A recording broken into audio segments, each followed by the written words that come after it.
Well, we've been doing arrows here now for a couple of years, and it's been very, very successful. And the great thing about it is the children actually want to come in and do it. When we set up the room here, I got 6 computers and deliberately didn't get internet cards in them. So they can't just come in and turn on the arrows and then switch over and start surfing. So we found that was a big bonus, a big success. I think it's a very good program. It's interactive. It's the children do it themselves basically. Once they're set up, they're teaching themselves, and the fact that this is computer based, I suppose, attracts them to start with. The fact that they have a headset and a microphone and all the gear, it's much. They find it more interesting than just sitting in the classroom having somebody speak to them, or they chalk and talk. So it works for us very well here now. I think if you gave them a book at the same level that you can start on the screen, they'd probably be insulted by the whole thing. But they're willing to start at the beginning here, and then they can progress very quickly. But initially there's a test anyway to indicate where they should start.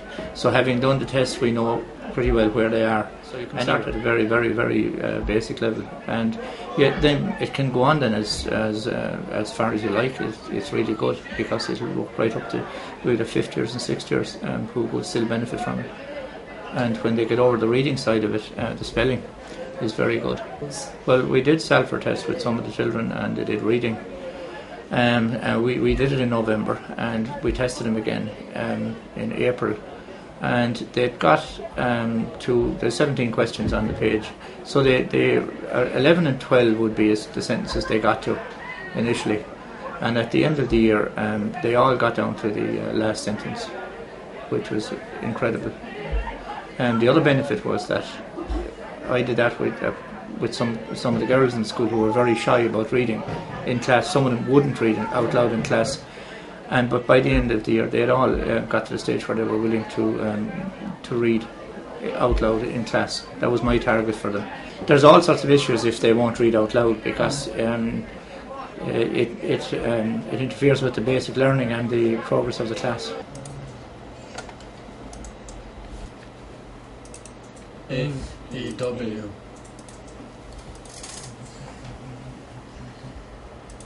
You. Are fewer boys here today?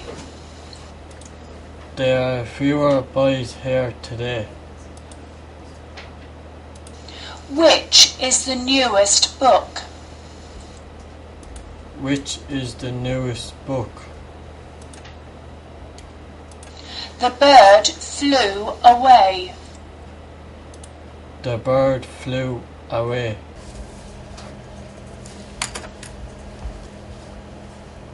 I'm finished.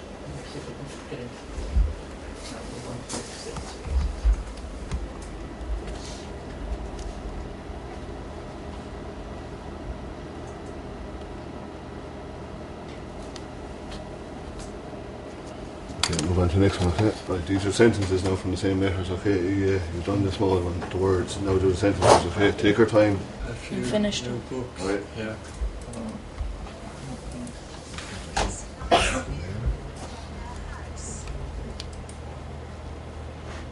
It's a nice view from their house. Okay, you're finished. That was 104, 105 now, okay, so that's done. Next on to 120, 12. You're on the UR now, okay, for you said for FIR, so it's FUR was the correct spelling. So that's, you need to work away with that, okay, there? R as in burn. When I was doing the arrows, when I listened back over, I can hear me pronouncing the words and saying them out loud. It's good. And I read in class as well. Did you always read in class? No. My reading's improved a lot since I started with arrows, because I wasn't able to speak clearly and say it as in a full sentence. I always had to stop and start, and now after the arrows now I can say it with full on sentence. I'd recommend it because it makes my reading better, and it'd be quicker reading than before. I used to be slow. Because it helps you with the spellings and reading for when you're in classrooms and doing the work. It helps me really good, and I know students are like me as well, kind of, like not want to read and all, and it helps them. It gets better English and all. When I done a training course here, I found the wicket, the earphones, and it wasn't comfortable. And I said, I don't think this will work. But the youngsters really took to it. Like that, they're doing the work. Like I just saw they come in, they do all the work. Once you sit up for them, you know, if they have a question, they put up their hand. You know, it's very easy for me and the staff. It's them, the lads, that do the work themselves. The challenging thing running at the moment is every other student in the school wants to do it. We have people knocking the door, can I do arrows now, can I do arrows now? So that's the problem we have. There's a lot of students who want to do it, but we've only room for so many.